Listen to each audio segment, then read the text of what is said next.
Hey everyone, welcome to the show. I have new Trump regrets to share with you, new Trump voters entering their find out phase. So, first up, take a listen to this Trump voter who said that they have regrets now. This is a 2024 Trump voter, so just a year in, and they already regret it. Take a listen. Economy is not improving from the food pantry standpoint. Our need is at an all-time high. I see more people coming through the pantry lines than ever before, and every month it's new people. So it just tells me that there's greater need, which the economy is not good, the job market's not good, cost of living is sky high. It's really hard to make ends meet for people, and that just kind of overshadows everything else. And you couple that with healthcare costs and insurance costs and things like that, and people just can't get ahead. So, like I said, she just voted for Trump in 2024 and sounds like she's working at a food pantry. So, she is seeing the same thing that I've been sharing with you guys in other reports about how more and more people are having to reach out to nonprofits because they can't get by. The economy is getting worse. And then this next one comes from a Gen Z focus group that was also conducted by Sarah Longwell over at the Bulwark. So for some reason, she wrote about this, but she didn't share these quotes in videos. But she published some of them in an Atlantic news outlet, or in the Atlantic news outlet, I should say. So again, these are young Trump voters. And this first one is a Virginia resident named Kim. And Kim said, "There are things that are very disappointing and very rough right now." Yeah. And then another young woman told the moderator, "Overall, I think the job market is really hard right now." As Allison from New York. And then there was a Florida woman named Lizabelle, and she told them this: "I think things are pretty chaotic lately, honestly." She goes on to say, "You just see all this stuff on the news, and you see a lot of people are struggling to find jobs. A lot of people are feeling kind of pessimistic about what things are going on." Okay, not the most articulate, but she's not wrong. So I'll have more of those quotes for you in upcoming videos, but I also wanted to share a story about a woman who voted to get her husband deported, essentially. Take a look. So Diana Ramsing, which I think that is her on the far right, she voted for Trump despite being married to an immigrant, which I think is the man she has her arm around to her right. Her husband, man you see there, Owen Ramsing, he was a green card holder. He's from the Netherlands, and he was in the decades. He was in the U.S. for decades. He was living in the Trump-friendly state of Missouri, and Ramsing had a drug conviction. This was from decades ago, though. This is from more than 25 years ago. So he was a teenager when he committed this crime. He served his time in prison. He was in prison for 25 months. But for some reason, the Trump administration was like, nope, gotta go. Got to get rid of him. So they moved him around to different detention facilities for about 4 months. And now the entire family has moved to the Netherlands. They're all having to start over again. They have to find new jobs, find a place to live. And Diana told the news outlet, quote, "We never thought for 1 second that he could be deported. Everyone I know and believed in Trump is now done. In America, you always have to choose between two evils. Now I don't know anymore."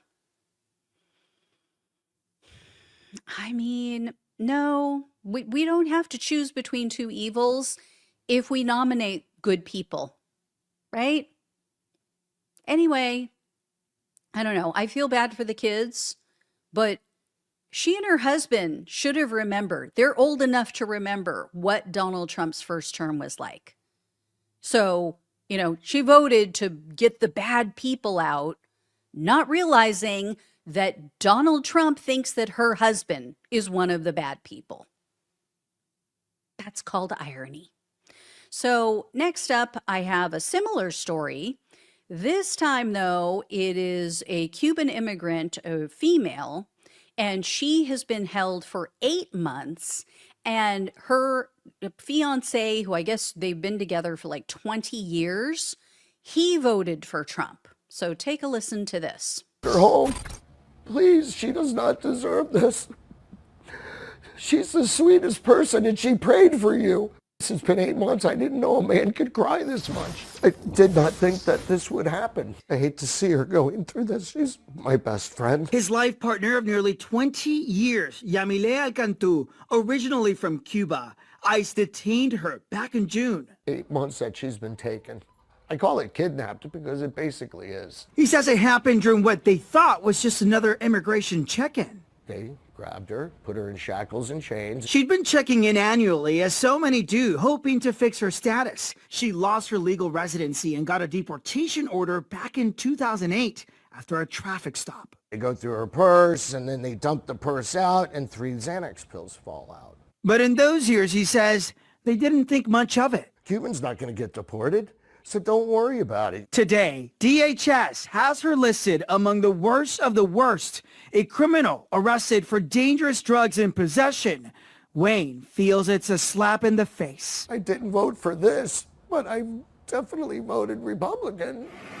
He says both were staunch supporters of President Trump. When you said I didn't vote for this, what did you think you had voted for? I really thought this was just going to be something organized, but it's obviously not. They just blanket everybody. There are going to be people out there who hear your story, hear other stories like this and say, well, you voted for this. Yeah, I've heard that from people. What do you and tell they those said, people? I'm sorry. I didn't know that this was going to happen. This is about human beings. It's not about left or right. It's about right and wrong. Yeah, it is about right and wrong. He is right about that. And he voted for wrong. He did not vote for the right thing. Again, I don't know what these people are thinking, right? She had a deportation order, as you heard there, from 2008. And the reporter said that later in the video, which I didn't include, she has additional infractions on her record. Now, they're from the early 2000s. There are things like petty theft. So it's not like she's some dangerous criminal.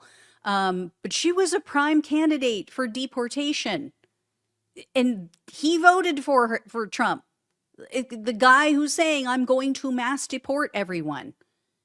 And they should be worried about sending her back to Cuba, right? With what we're doing to that country right now, we are completely choking off the country. We are creating a massive humanitarian crisis. People are starving. People have no electricity, no fuel to cook what little food is actually getting into the country.